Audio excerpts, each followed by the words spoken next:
Charan! Mga kaganang buhay, nagulat po si Lot. At nakabisita ako dito sa maliit naming store. At very energetic ang inyong kaganang buhay ngayon dahil, di ba sabi ko po sa inyo, gusto ko pong tutukan ang ating mga store sa Boracay at saka dito po sa Katiklan. Magkano kaya ang tubuan ng itlog ngayon mga kaganang buhay? Sabi ko kasi kanina medyo nag-lesser ngayon ang presyo ng itlog. Pero yun ang tsamba namin. Kapag nagmura ang itlog dun sa Batangas at dito ay hindi masyado bumagsak ang presyo, medyo maganda rin po ang tubo namin.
Ng buhay, nagulat po si Lot.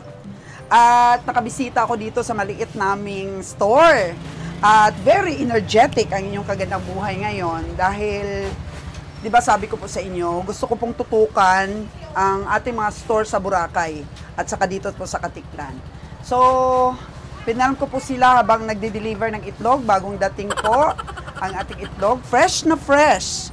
Pero, ilang araw na pong walang itlog ang ating store. Gawa ng sama ng panahon, mga stranded po sa daan. So, hindi na natin mararanasan ang mga stranded na yan, mga kaganang buhay, kung meron na tayong sariling paitluging mga manok, di ba? So, hindi na pwedeng mawalan ng itlog ang ating store.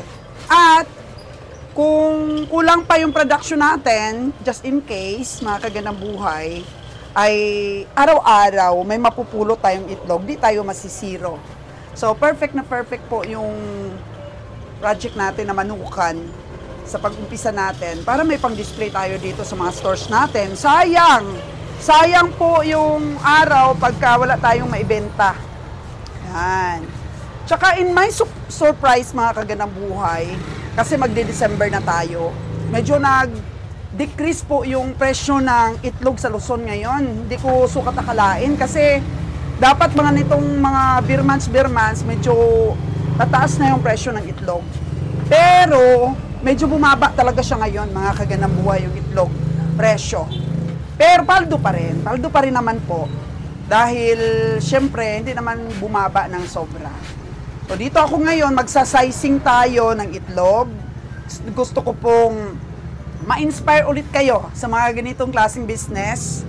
At siguro nakita ninyo, sipin ninyo, medyo pangit ngayon yung store natin. Yan, medyo pangit.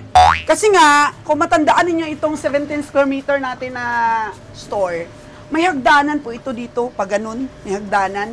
Ang ginawa po namin, binagbag namin yung hagdanan kasi maliit lang ang pwesto tapos na-occupy pa ng malaking hagdanan kasi ito yung rampahan, pag ganun siya.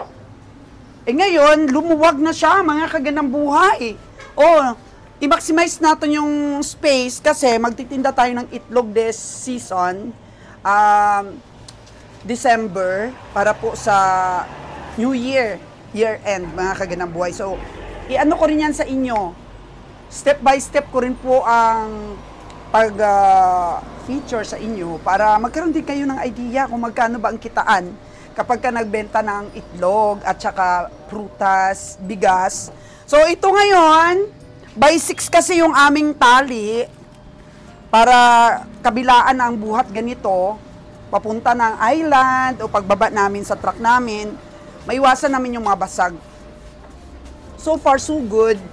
Yung mga itlog ngayon sa Batangas na nakuha namin, ang ganda ng shell. In fairness po, mga kagandang buhay, ang ganda ng shell. Pero not always na maganda ang shell. Dahil ang manok po, merong itlog matanda at saka itlog bata. Siguro ngayon, ito sa bata, to na building galing. Ganda eh. Mostly, marami kaming basag kada biyahe namin. Pero ngayon, konti lang basag. Oo. Tapos yung sizing natin, mga kagandang buhay, ayusin natin mamaya. XL at saka large. Ayun, pinapacking ni Lot yung XL. Ilang tray? Isang tray. Pinapacking niya. Oo. Ang pangit naman ng ano, no? Background natin. Pero nakita ninyo, may mga butas-butas. Para po ipantay na lang, ipalitadahan na lang ito, mga kagandang buhay. Para gumanda, tsaka pinturahan natin ng kulay puti. Para sa preparation natin sa year-end na magtinda tayo ng prutas. Itlog, prutas, bigas, mabili talaga yan. Kasi ang bigas, pagka New Year, year-end, kailangan may stock talaga silang bigas. Tapos yung prutas naman, kailangan kompleto yung 13 fruits.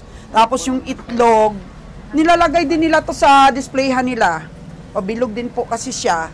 Tapos, lahat ng mga, ng mga lutong may itlog.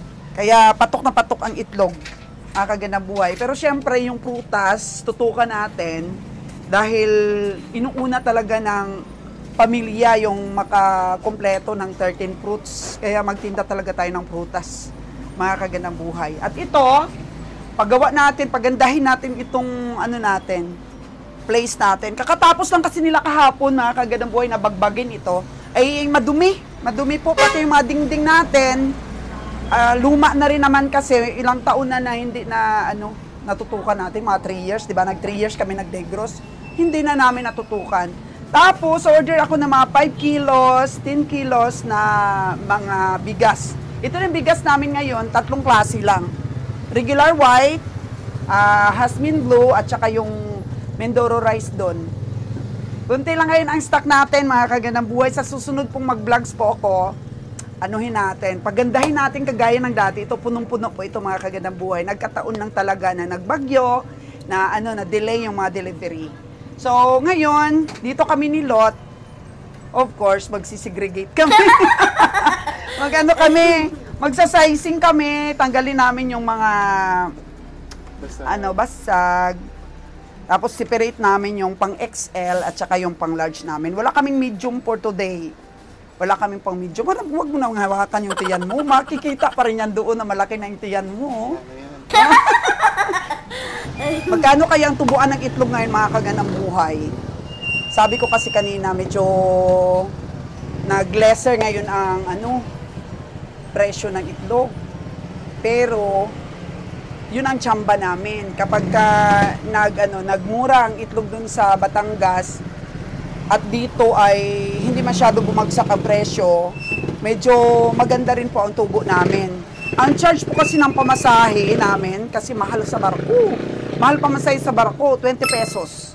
20 pesos po per tray. Kasi bakit? Buibili pa kami ng tray.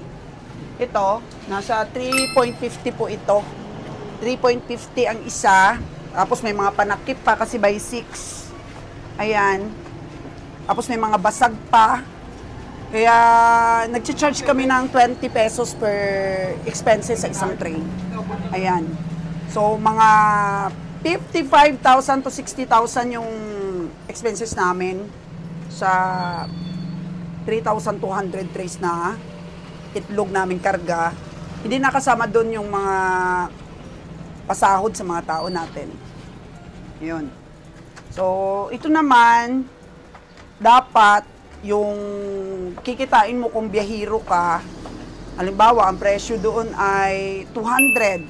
O, paplaster ka kaagad ng expenses na 20 pesos. Di, ano na, o 20 na. O, bibenta mo dito ng 200.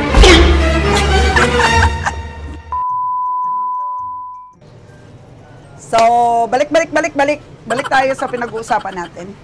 Ayun nga, dapat 30 pesos talaga yung patong mo sa isang tray.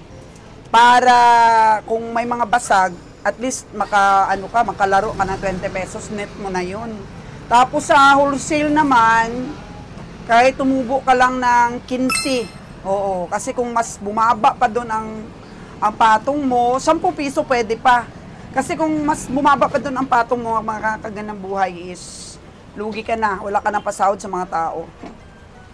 Pero kung maging successful yung ating manukan, malaro natin yung presyo. Malaro natin. Pero hindi kakayanin pa rin dahil pagdating kasi ng itlog namin dito, dinidivide na namin sa mga stores namin. Doon sa loob ng palengke, dito, tsaka sa Boracay. Dinidivide na namin, tapos naglalako pa kami mga kaganabuhay para makuha namin yung 1 week na makabalik doon ang truck ulit. Kasi dati, mas marami kaming napapaubos dati. Pero ngayon, umina talaga ang negosyo. So, oras na po para mag-segregate din po ako, mag-sizing din ako. Habang nag-sizing, chika-chika po tayo. Uy, mga kaganaboy, naalala nyo ba si Killer Smile? Nagtatrabaho na siya ngayon sa, saan ka nagtatrabaho? Airport, sa restaurant. Magaling kasi siya magluto. Pero of course, dito pa rin siya kumukuha ng bigas sa atin. Ilang tray na itlog kinuha mo? 20? Large lang, large? Oh, 20. Tapos ilang sako bigas? Dalawang sako. Everyday yan? Wow, everyday. Grabe. Taga ko ng dalawa para manigurado. Oo. So, ilan na ngayon ang kukunin mong bigas? Dalawa lang. Dalawa. Yan po yung mga tao natin na galing sa atin, nag-adventure din sa iba, sa mga hilig ba nila. Ito na yung ating Travis. Ano yung karga mo lang? Naghahakot natin ng itlog. Alam nyo mga kagandang buhay, recommended ko talaga. Ang ganda talaga ng Travis sa business.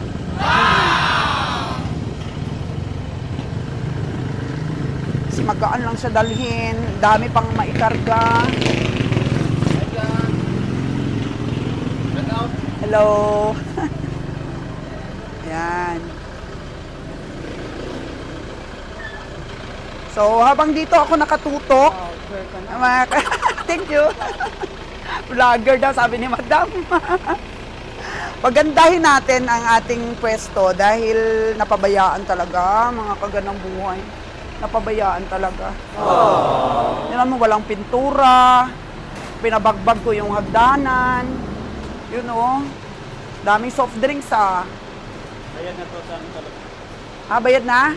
O, sige. Killer Smile, pagandahin mo yung mo dyan trabaho mo.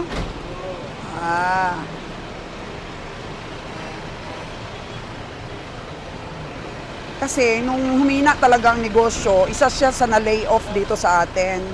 Pero of course, siyempre naintindihan naman ng mga tao natin bakit kailangan na ma-lay off sila. Good thing nakahanap ng trabaho si ano natin, Killer Smile. Ano ni? Gustuin man natin pero hindi na natin kaya. Mina po ang negosyo. Kaya paunti-unti, babangon tayo mga kagandang buhay mula sa pagkatumba. Mula sa pagkalugi. Ayun, for delivery na. So, ganun. Itong Travis namin, matatapos na po itong hulugan sa June 2026. Yun. Ang hulog ko po dito, 28,000 per month for 3 years. Pero matatapos na siya by June 2026. So ito, kukuha ako mga kagandang buhay ng mga 5 kilos at saka 10 kilos na may bigas. May mga laminated at hindi. Punuin natin to para masigla. Tapos damihan natin yung itlog dito. Never, walang kaubusang stocks. Dapat. Marami na rin po ako mga kagandang buhay na na-vlogs dito sa maliit na store na to. Ang daming na-inspire. Oo. Isa daw sa pinaka-paborito nilang YouTube channel, si Sol's Gandang Buhay. Binubula lang siguro ako, Lot. Yun. So, ang pag-iitlog po namin siguro mga 2 decades na. Kaya sanay na po tayong mag-sizing ng itlog. Yan ang sizing po namin para makahabol kami sa presyo. So, ibig sabihin, pag may nakuha kami ditong XL, 5 piso lang yung difference niya sa large. So, kung may makuha man kaming XL, bali kung maraming basag, at least nakakabawi pa kami. Nakakabawi kami sa mga nabasag. Kasi ang negosyo mga kagandang buhay, padiska-diskarte.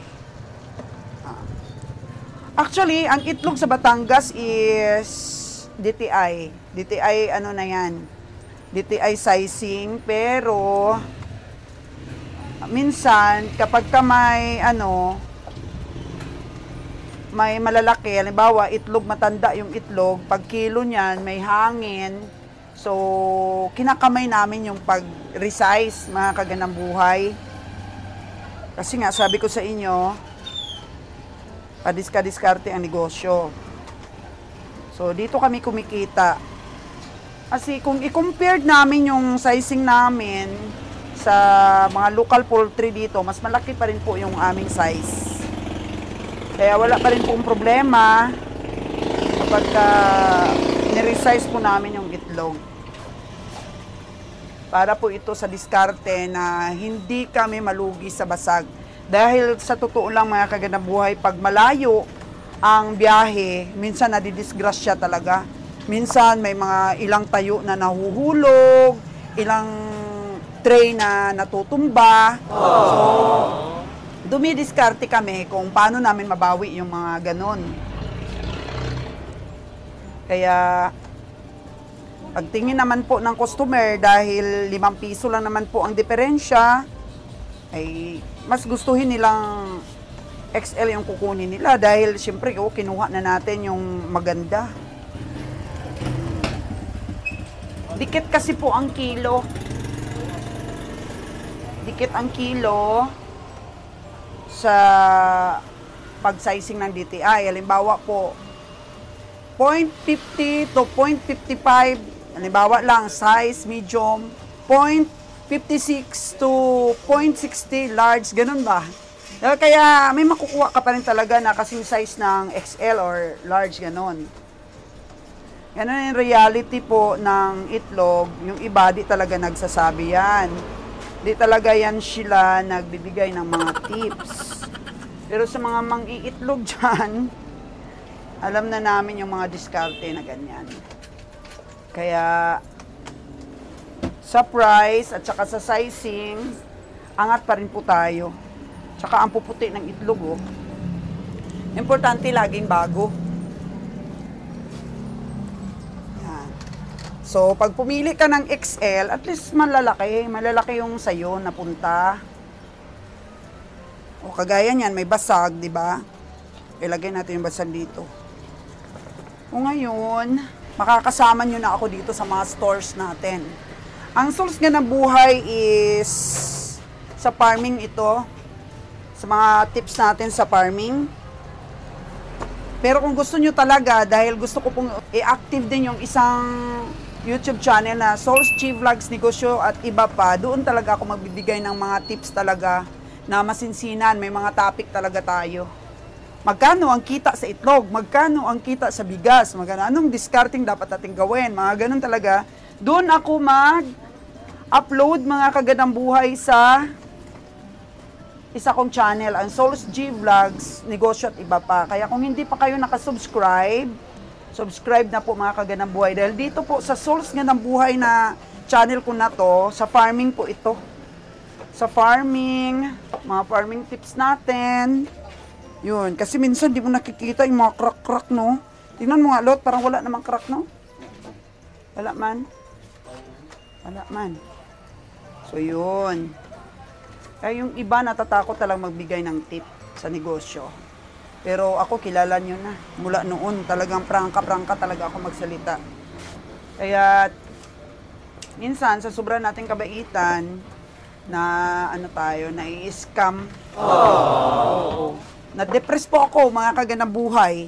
Dahil hindi ko po masyadong na-absorb na sa kabila ng pagsusumikap namin na makatulong sa mga tao namin doon sa Negros, sa kabila ng mga kagandang loob na pinakita namin sa kanila, ay nadali pa kami ng isang tinuturing na public servant. Oo, mga kagandang buhay, pinapasa Diyos na lang po namin yung mga pangyayari. Kasi, ang importante, mag-move on kami, tsaka magtututok dito sa mga trabaho na, actually, nag-i-earn naman talaga itong business na to. Nag-i-earn itong business na to. Noon pa before, si Kabeng Roger pumunta ng Negros, nag-i-earn itong negosyo namin, mga kagandang buhay. Kumikita po ito. Pero, dahil ako talaga kahit ano pong desisyon ni Kabeng Roger, nakasuporta ako. Lagi kong sinusuportahan. Tapos, lagi kong sinasabi sa inyo, diba dati, na kung ikaw talaga nakasubaybay sa pamimili namin at pagpapakatay sa Luzon, alam mo po talaga yung mga moment na nag-i-income reveal ako, na nagagalit na yung mga tao. Dahil bakit pa kayo nagpapatuloy? Lugi kayo ng lugi. Eh, sabi ni Kabeng Roger, babawi. Tapos lagi ko rin sinasabi sa inyo na yung kita namin sa itlog, buti na lang may pangtapal dun sa lugi. At ganun na nga po ang nangyari. Pangtapal na lang po sa mga lugi sa Negros yung kinikita ng mga store namin. Kaya yung mga store namin halos napabayaan, hindi na nag-grow. Kasi mga pangtapal na lang dun sa mga lugi sa hayop. Eh bakit kayo nagtatagal Hindi naman kayo magtatagal kung wala naman kayong kita. Ang sabi ng mga tao, mga kagandang buhay. Pero yun nga, dahil determinado talaga si Kabeng Roger na maipanalo yung negosyo na yun. So, nandun pa rin ako sumuporta sa kanya. Kaya, siguro, ayaw talaga niyang tumigil, hindi namin napansin, lumaki yung mga inuutang namin pera sa bangko na tinatapal dun sa mga lugi. Kaya balik uno na naman, mga kagandang buhay, kasama ko pa rin si Lot. Si Lot, ilang taon ka na sa akin? 9? Malapit na siya mag-1 decade. Oo. Wala pa siyang asawa until now. Mga kagandang buhay. Pero alam mo, yung yung utang na loob ko rin sa mga tao ko, lalo na nung mga panahon ng mga nakaraan na buwan na depressed si manang nila. Parang nawalan na ako ng pag-asa. Nandito pa rin sila, mga kagandang buhay. Parang praningning na ako. Pabigla-bigla na lang. Sasabihin natin, wala na ako pang sahod sa inyo. Mga ganun bang mga bagay. Pero sabi ko, babawi tayo. Alam naman nila, kilala nila ako mula noon pa. May mga time naman talaga na down tayo, di ba, mga kagandang buhay? Lalo na yung sa emotional stress natin. Dahil expectation postponed is making your heart sick, sabi ng Bible. So, akala ko yung mga kagandahang loob natin, masusuklian din ng kagandahang loob. Pero hindi, ginamit pala kami sa hindi magandang, para makasurvive siya doon. Pinaikot-ikot niya yung pera namin para makasurvive siya. Pero bahala na sa kanya ang Diyos, mga kagandang buhay.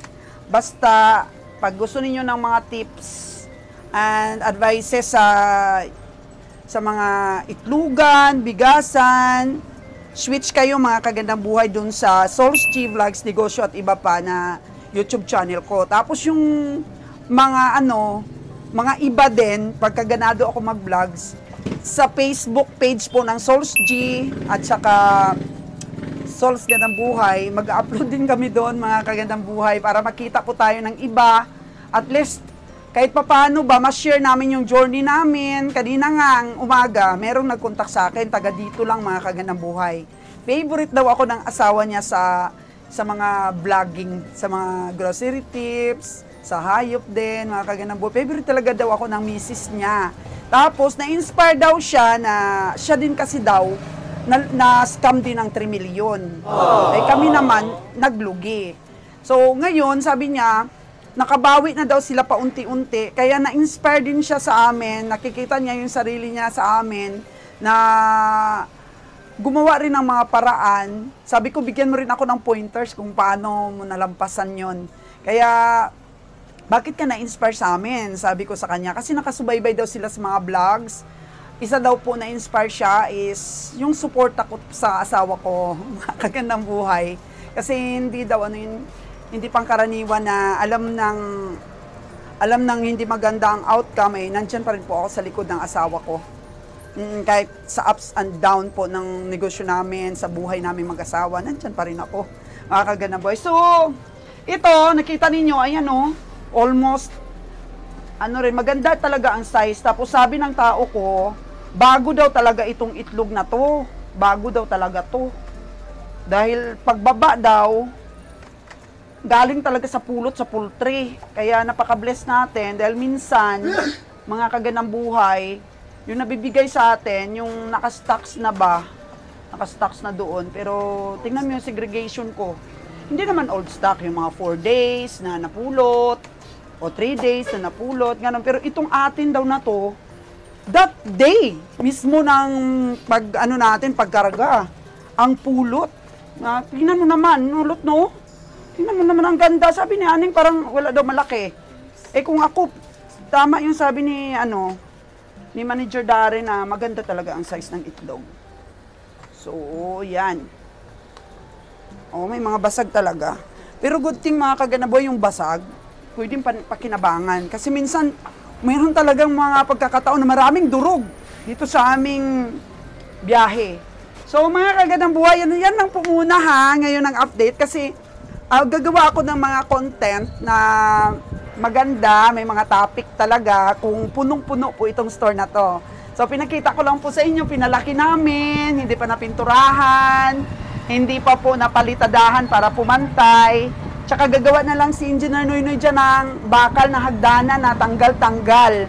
Kasi maliit itong store na to, pero mahal din po ang bili namin dito. Ang important po, nung medyo maganda yung negosyo namin, naka-put up kami ng mga ganito, di ba? Nabili namin itong store na to. So sa mga tao, nag-iisip talaga na, grabe, ang daming negosyo ni Source Gandang Buhay, Net Kabayang Roger, mayaman talaga siguro sila. Kung nakita nyo lang po yung pag-umpisa namin, syempre, nabili natin ng mga na-invest natin, di ba? Na-invest natin sa iba't ibang larangan ng negosyo. Naniniwala naman kami na dahil sa aming mga karanasan, mas lalo po namin pagbutihan ito para maging inspirasyon sa inyo kung paano kami babangon, mga kagandang buhay. So, babay muna, Lot. Babay muna. Sa susunod, makikita nyo si Lot. No, lagi ko silang iba-vlogs dito na ako si Manager Bio, marunong na rin mag-vlogs. Pero napatigil lang.